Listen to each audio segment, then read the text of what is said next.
आज एकाना स्टेडियम में Lucknow super giants और रॉयल चैलेंजर्स बेंगलुरु के बीच मुकाबला शुरू होते ही बारिश ने खेल में रुकावट डाल दी थी। लेकिन जैसे ही मैच दोबारा शुरू हुआ वैसे ही मिशेल मार्श ने मैदान पर आते ही ताबड़तोड़ बल्लेबाजी शुरू कर दी। आरसीबी के कप्तान रजत पाटीदार ने टॉस जीतकर पहले गेंदबाजी करने का फैसला किया था और सभी को उम्मीद थी कि पिच गेंदबाजों को मदद करेगी। लेकिन मिशेल मार्श ने शुरुआत से ही आक्रामक अंदाज दिखाते हुए आरसीबी के गेंदबाजों पर हमला बोल दिया। मैच की शुरुआत में भुवनेश्वर कुमार नई गेंद लेकर आए और पहले ओवर में उन्होंने काफी कसी हुई गेंदबाजी की। दूसरी तरफ जोश हेजलवुड भी शानदार लाइन लेंथ के साथ नजर आए, लेकिन मिशेल मार्श का इरादा आज कुछ अलग ही था।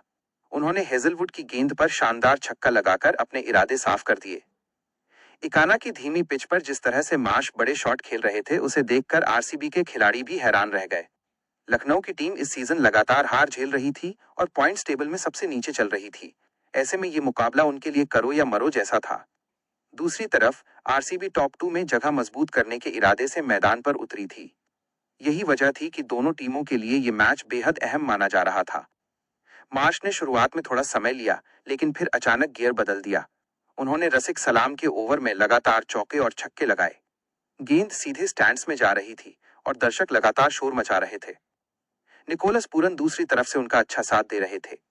दोनों बल्लेबाजों ने मिलकर आरसीबी के गेंदबाजों पर दबाव बना दिया। पावर प्ले के अंदर ही लखनऊ ने तेजी से रन बटोर लिए और ऐसा लग रहा था कि आज आरसीबी के लिए मैच आसान नहीं रहने वाला।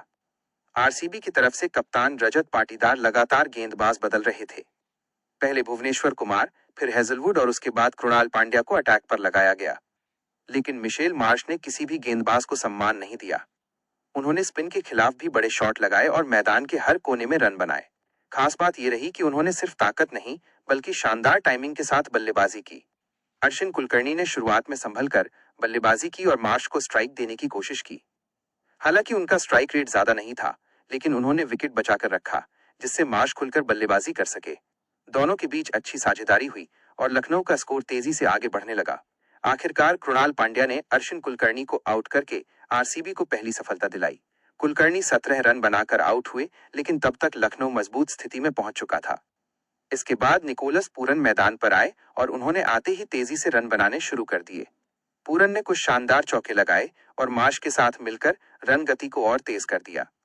दोनों बल्लेबाजों ने आरसीबी के गेंदबाजों को पूरी तरह बैकफुट पर धकेल दिया। इकाना की पिच जहां आमतौर पर धीमी मानी जाती है, वहां इस तरह की बल्लेबाजी देखना फैंस के लिए किसी सरप्राइज से कम नहीं था। मिशेल मार्श ने अपना अर्धशतक बेहद तेज अंदाज में पूरा किया। उन्होंने सिर्फ चौकों छक्कों की मदद से रन बनाए और आरसीबी के हर गेंदबाज को निशाने पर लिया। बारिश की वजह से मैच थोड़ी देर रुका जरूर था, लेकिन मार्श का मूड बिल्कुल नहीं बदला। खेल दोबारा शुरू होते ही उन्होंने फिर वही आक्रामक अंदाज दिखाया। मार्श का आत्मविश्वास इस बात से साफ दिख रहा था कि वो लगातार डाउन द ग्राउंड शॉट खेल रहे थे।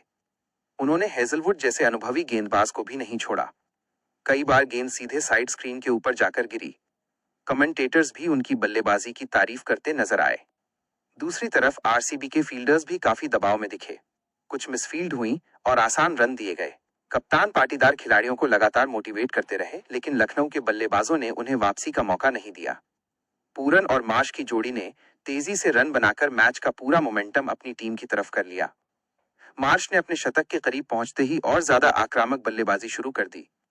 उन्होंने कृणाल पांड्या के ओवर में बड़ा छक्का लगाकर अपना शतक पूरा किया। पूरा स्टेडियम तालियों से गूंज उठा। मिशेल मार्श ने सिर्फ 51 गेंदों में 107 रन बना दिए, जिसमें 9 चौके और 9 छक्के शामिल थे। उनका स्ट्राइक रेट 200 से भी ऊपर रहा। ये पारी सिर्फ रन बनाने वाली नहीं थी, बल्कि लखनऊ के लिए उम्मीद जगाने वाली पारी थी। पूरे सीजन संघर्ष करने के बाद आज टीम को एक ऐसा खिलाड़ी मिला जिसने अकेले दम पर मुकाबले का रुख बदल दिया। आरसीबी जैसी मजबूत टीम के खिलाफ इस तरह की बल्लेबाजी करना आसान नहीं होता, लेकिन मार्श ने यह कर दिखाया। आरसीबी की गेंदबाजी की बात करें तो कृणाल पांड्या सबसे सफल गेंदबाज रहे। उन्होंने 4 ओवर में 31 रन देकर 1 विकेट हासिल किया। भुवनेश्वर कुमार ने भी अच्छी शुरुआत की, लेकिन बीच के ओवरों में उन्हें रन पड़े। रसिक सलाम और रोमारियो शेफर्ड काफी महंगे साबित हुए। जोश हेजलवुड से आरसीबी को काफी उम्मीदें थीं, लेकिन आज उनका दिन अच्छा नहीं रहा। मार्श ने उनके खिलाफ शानदार बल्लेबाजी की और लगातार बड़े शॉट लगाए। हेजलवुड ने कोशिश जरूर की, लेकिन लखनऊ के बल्लेबाजों ने उन्हें कोई मौका नहीं दिया। मैच के दौरान बारिश की रुकावट ने खेल का रोमांच और बढ़ा दिया। कुछ देर के लिए ऐसा लग रहा था कि मुकाबला रुक सकता है, लेकिन मौसम साफ होते ही फैंस ने जोरदार उत्साह दिखाया। मैदान पर लौटते ही मार्श ने फिर वही अंदाज दिखाया और चौको छक्कों की बारिश शुरू कर दी। निकोलस पूरन ने भी शानदार कैमियो खेला। उन्होंने कम गेंदों में तेजी से रन बनाए और मार्श का पूरा साथ दिया। दोनों बल्लेबाजों के बीच शानदार समझ देखने को मिली। जब भी कोई गेंदबाज दबाव बनाने की कोशिश करता, दोनों बल्लेबाज तुरंत बड़ा शॉट खेल देते। लखनऊ के डगआउट में भी काफी उत्साह दिखाई दिया। ऋषभ पंत लगातार खिलाड़ियों को सपोर्ट नजर आए। टीम को इस सीजन जिस आत्मविश्वास की जरूरत थी, वो आज मैदान पर साफ दिखाई दिया। दूसरी तरफ आरसीबी के फैंस थोड़े निराश नजर आए क्योंकि टीम की गेंदबाजी उम्मीद के मुताबिक प्रदर्शन नहीं कर सकी। हालांकि मैच अभी बाकी था और आरसीबी की बल्लेबाजी हमेशा मजबूत मानी जाती है। ऐसे में फैंस को उम्मीद थी कि विराट कोहली और बाकी बल्लेबाज लक्ष्य का पीछा कर सकते हैं। ये मुकाबला सिर्फ दो टीमों के बीच नहीं, बल्कि प्लेऑफ की रेस के लिए भी बेहद अहम था। अगर आरसीबी ये मैच जीतती तो पॉइंट्स टेबल में टॉप पर पहुंच सकती थी, जबकि लखनऊ के लिए हार का मतलब लगभग टूर्नामेंट से बाहर होना था। मिशेल मार्श की इस पारी ने सोशल मीडिया पर भी तहलका मचा दिया। फैंस लगातार उनकी तारीफ कर रहे थे और कई लोग इसे आईपीएल 2026 की सबसे बेहतरीन पारियों में से एक बता रहे थे। उनकी बल्लेबाजी में पावर, टाइमिंग और आत्मविश्वास तीनों देखने को मिले। पूरा मैच रोमांच से भरा रहा और इकाना स्टेडियम में बैठे दर्शकों को भरपूर मनोरंजन मिला। चौके, छक्के और तेज रनिंग के बीच ये मुकाबला पूरी तरह हाई वोल्टेज बन गया। आरसीबी की टीम अब जवाबी बल्लेबाजी में कैसे शुरुआत करती है, ये देखने वाली बात होगी। विराट कोहली, देवदत्त पडिक्कल और कप्तान रजत पाटीदार पर बड़ी जिम्मेदारी रहने वाली है। अगर शुरुआत अच्छी मिली तो मुकाबला रोमांचक हो सकता है, लेकिन अगर शुरुआती विकेट जल्दी गिरते हैं तो लखनऊ मजबूत स्थिति में पहुंच जाएगी।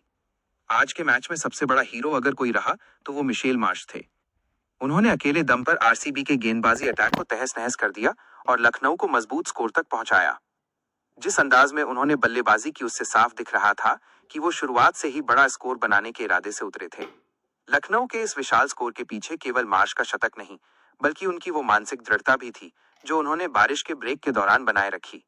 अक्सर देखा जाता है कि जब बारिश की वजह से खेल रुकता है तो बल्लेबाजों की लय बिगड़ जाती है, लेकिन मार्श के साथ ऐसा कुछ नहीं हुआ। ड्रेसिंग रूम से वापस आते ही उन्होंने पहली गेंद पर जो कवर ड्राइव लगाया, उसने बता दिया कि उनका ध्यान लक्ष्य से भटका नहीं है। इकाना स्टेडियम की पिच को लेकर मैच से पहले कई विशेषज्ञों ने कहा था कि यहां गेंद रुक कर आएगी और स्पिनर्स को काफी मदद मिलेगी। टॉस के समय रजत पाटीदार का गेंदबाजी चुनने का फैसला भी इसी रणनीति का हिस्सा था। शुरुआती कुछ ओवरों में जब भुवनेश्वर कुमार स्विंग करा रहे थे, तब ऐसा लगा भी कि आरसीबी का फैसला सही है। गेंद टप्पा खाकर थोड़ा फंस रही थी, लेकिन मार्श ने अपनी ताकत का बखूबी इस्तेमाल किया। उन्होंने पिच की धीमी प्रकृति को भांपते हुए क्रीज का गहराई से उपयोग किया और बैकफुट पर जाकर कई गगनचुंबी छक्के लगाए। लखनऊ सुपर जायंट्स की रणनीति इस मैच में काफी बदली हुई नजर आई। पिछले कुछ मैचों में लखनऊ का मध्यक्रम दबाव में बिखर रहा था, लेकिन आज मार्श और पूरन ने जिम्मेदारी अपने कंधों पर ली। पूरन ने जिस तरह से स्पिनर्स के खिलाफ स्वीप और रिवर्स स्वीप का इस्तेमाल किया, उसने आरसीबी के मुख्य स्पिनर कृणाल पांड्या को अपनी लाइन बदलने पर मजबूर कर दिया। कृणाल, जो आमतौर पर बहुत ही सटीक गेंदबाजी के लिए जाने जाते हैं, आज थोड़े बेबस नजर आए क्योंकि बल्लेबाजों ने उन्हें सेट होने का मौका ही नहीं दिया। मैच का टर्निंग पॉइंट वो ओवर रहा जब रोमारियो शेफर्ड गेंदबाजी के लिए आए। उनके उस एक ओवर में मार्श ने 3 छक्के और 2 चौके जड़कर लखनऊ का स्कोर 150 के पार पहुंचा दिया। उस समय आरसीबी के गेंदबाजों के चेहरे पर हताशा साफ देखी जा सकती थी। कप्तान